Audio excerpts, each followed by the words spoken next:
ఆడవాళ్లకు ఇవి చాలా అవసరం.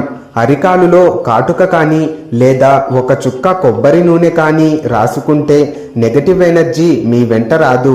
ఆదివారం, అష్టమి, ఆదివారం, అమావాస్య లాంటి రోజుల్లో ఖచ్చితంగా దుర్గా స్తోత్రం చదవడం, దుర్గమ్మ గుడికి వెళ్ళడం, భైరవుడిని తలుచుకొని నమస్కారం చేయడం చాలా మంచిది. స్నానం చేసే నీటిలో అప్పుడప్పుడు కాస్త రాళ్ళ ఉప్పు 1 స్పూన్ వేసుకొని స్నానం చేస్తే దిష్టి పోతుంది. మీ జన్మ నక్షత్రం రోజున మీ ఇంటి ఇలవేల్పు దేవుడు ఎవరో ఆ గుడికి వెళ్ళి అర్చన చేయించుకోవాలి. వారానికి ఒక్కసారైనా తలస్నానం చేసి తల వెంట్రుకలకు సాంబ్రాణి వేసుకోవాలి. ఆడవాళ్లపైన పడే చెడు దృష్టి అంతా వెంట్రుకలను అంటి ఉంటుంది కాబట్టి ఇలా చేస్తే అది పోతుంది.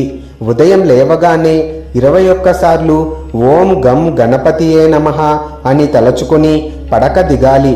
నిత్యం రాత్రివేళ హనుమాన్ చాలీసా లేదా 11 సార్లు ఓం నమశివాయ అని కానీ తలచుకొని నిద్రపోతే మంచిది. ఇంటి విషయాలు గట్టిగా మాట్లాడకూడదు. కొత్త వారికి కష్టాలు చెప్పుకోకూడదు. పరిచయం లేని వారిని సహాయం కోరకూడదు. అతి చనువు ఎప్పటికీ ప్రమాదమే. మొండి ధైర్యం మొదటికే మోసం. కాబట్టి ఇతరులతో అతి చనువు, అవసరం లేని చోట మొండి ధైర్యం పనికిరాదని గుర్తు పెట్టుకోవాలి. చాలామందికి తలకు నూనె పెట్టుకోవడం ఇష్టముండదు. కానీ అలా పొడిగా తలను ఉంచకుండా తలలో ఏదో ఒక చోట అయినా నూనెను రాసుకోవడం మంచిది. పండుగ రోజుల్లో, సెలవు దినాల్లో లేదా కనీసం శుక్రవారం రోజు అయినా పాదాలకు పసుపు రాసుకోవాలి.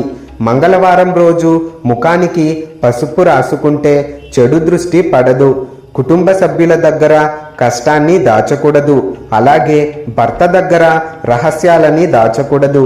నిత్య దీపారాధన అలవాటు చేసుకోవాలి. అమంగళం పలకకూడదు. స్త్రీ నోటి వెంట శని, పీడ, పీనుగా లాంటి పదాలు రాకూడదు. చీకటి పడ్డాక ఒంటరిగా బయటికి వెళ్ళాలి అంటే ఆలోచించి అడుగు వేయడం మంచిది. ముఖ్యంగా నిర్మానుష్యంగా ఉన్న ప్రాంతాలలో వెంట్రుకలు విరబోసుకొని తిరగకూడదు. ఇలా చేస్తే ఎలాంటి చెడుగాలి మీపై పడదు. గోరోజనం వశీకరణకు వాడుతారు. మీకు తెలియని కొత్త వారి నుండి, మాంత్రికులు, తాంత్రికుల నుండి ఏదీ తీసుకోరాదు. సుఖ సంతోషాలు కరువైన వారు పసుపు రంగు పూలు ధరించండి. క్రమేపీ స్థితి మెరుగయ్యే అవకాశం ఉంటుంది. వంట చేసేటప్పుడు 2 బియ్యం గింజలు భక్తిగా అగ్నికి సమర్పించండి. వంటకాలు ఎంతో రుచిగాను ఆరోగ్యకరంగానూ ఉంటాయి. స్త్రీలు ధరించే గాజులు మట్టి గాజులు అయి ఉంటే చాలా మంచిది. ఈ గాజులు ఐశ్వర్యాన్ని కలిగించడమే కాక వీటి యొక్క శబ్దము శుభాలను, అనురాగాలను పెంచుతుంది. సంపదలను ఎక్కువగా ప్రదర్శించడం వలన నరఘోష ఏర్పడుతుంది. తద్వారా చెడు జరుగుతుంది. కనుక అలంకారాదులు సాధారణంగా ఉండేలా చూసుకోవడం, సాధారణ జీవిత విధానాన్ని పాటించడం ద్వారా నరదృష్టి నుంచి తప్పించుకోవచ్చు.